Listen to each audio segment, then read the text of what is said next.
bagi kita bahwa melafadzkan niat itu tidak ada contoh dari Nabi, dari sahabat, sehingga tidak perlu bagi kita untuk melafadzkan niat. Niat yang dicontohkan, yang dilafadzkan itu adalah pada saat ibadah haji dan umroh. Maka kalau haji dan umroh silahkan melafadzkan niat. Tetapi untuk sholat wajib maupun sholat sunnah itu adalah satu peristiwa yang setiap hari terjadi di zaman Nabi. Nabi setiap hari sholat, para sahabat setiap hari sholat, bahkan sholat wajib maupun sholat sunnah. Tapi nyatanya tidak ada satupun riwayat dari Nabi maupun dari para sahabat yang menjelaskan bahwa Nabi atau para sahabat melafadzkan niat. Padahal sholat adalah peristiwa yang setiap hari dijalankan. Tapi riwayatnya tidak ada. Karena riwayatnya tidak ada, maka dalam ibadah itu kita harus ittiba, mengikuti tuntunan Nabi Shallallahu Alaihi Wasallam bagaimana beliau menjalankan sholat. Dan niat itu letaknya ada di dalam hati, bukan di lisan. Jadi niat itu letaknya ada di dalam hati, bukan di lisan. Sehingga Bapak Ibu, kita di dalam menjalankan ibadah sholat tidak perlu melafadzkan usolli, tidak pula melafadzkan nawaitu, seperti misalnya nawaitu shoma ghadin an adai fardhi syahri, itu tidak perlu kita lafadzkan. Setiap kita makan sahur maka ada niat puasa. Setiap kita berdiri kemudian mengucap takbiratul ihram, maka di situ sudah ada niat sholat, sehingga tidak perlu diucapkan. Selain itu, mengucapkan niat ini juga akan merepotkan bagi kita.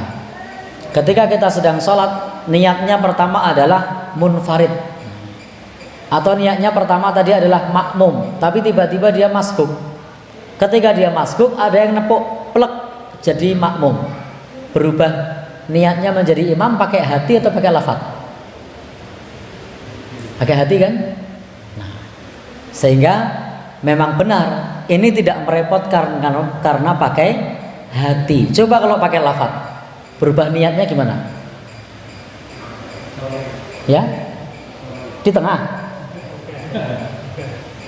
Tadi kan kita sholat sendiri, sudah mengatakan sebagai sholat munfarid. Tiba-tiba dapat rakaat kedua ada yang plek begitu, bilang usolli. Ya, batal enggak kalau bilang usolli? Ya. Ya, tidak usah diucapkan, karena itulah hukum asal niat tidak perlu diucapkan. Ya, jadi niat tidak perlu diucapkan. Andai perlu diucapkan seperti tadi, ketika kita tadi sudah Allahu Akbar, niat sendiri ya, tiba-tiba ada datang pelek, lalu jadi imam. Berarti kan dia berubah niat. Berubah niatnya dilafadzkan atau tidak? Tidak. Berarti niat dilafadzkan atau tidak? Tidak. Kalau dilafadzkan gimana di sini? Pas ruku atau pas dapat sujud misalnya, tiba-tiba ada di samping kita yang jadi makmum. Lalu apa yang kita ucapkan? Cukup berubah niat dalam hati atau diucapkan? Dalam hati. Karena justru diucapkan itu membuat kita repot. Maka tuntunan syariat itu memudahkan kita. Itulah kenapa Nabi mengajarkan kepada kita, Nabi Shallallahu Alaihi Wasallam mencontohkan kepada kita dalam masalah sholat, puasa, wudhu, mandi, semua niat tersebut cukup di dalam hati. Dan tidak ada satu hadis pun yang menjelaskan lafadz niat dalam ibadah kecuali haji dan umroh. Maka untuk haji dan umroh silahkan dilafadzkan. Loh, kok dilafadzkan haji dan umroh? Karena ada contohnya. Ibadah itu ittiba, tinggal mengikuti cara yang diajarkan dilakukan oleh Nabi. Lah kalau sholat ada enggak Nabi mengatakan usolli? Tak ada hadisnya. Lah kalau kemudian wudhu, pernahkah Nabi mengucapkan nawaitu? Tidak ada hadisnya. Puasa Ramadan, apakah Nabi mengucapkan nawaitu? Tidak ada hadisnya. Sehingga niat cukup di dalam hati. Baik, Bapak Ibu, yang berbahagia yang dirahmati Allah.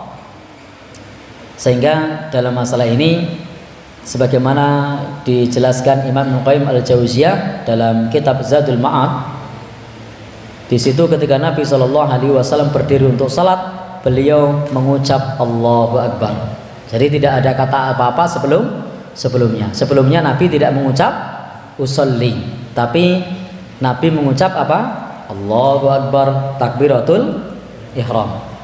Tidak dijumpai adanya suatu riwayat dari para sahabat atau dari para makmum Nabi yang mengucap usolli. Maka untuk melafatkan niat itu tidak ada dalam hadis yang sahih, juga tidak ada dalam hadis yang dhaif, tidak pula ada dalam hadis yang hasan.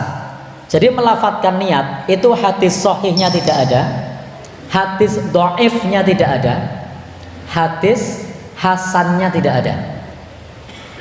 Jadi tidak ada hadis melafatkan niat, baik yang sahih, yang dhaif maupun yang hasan, itu tidak ada, sehingga tidak perlu dilafatkan.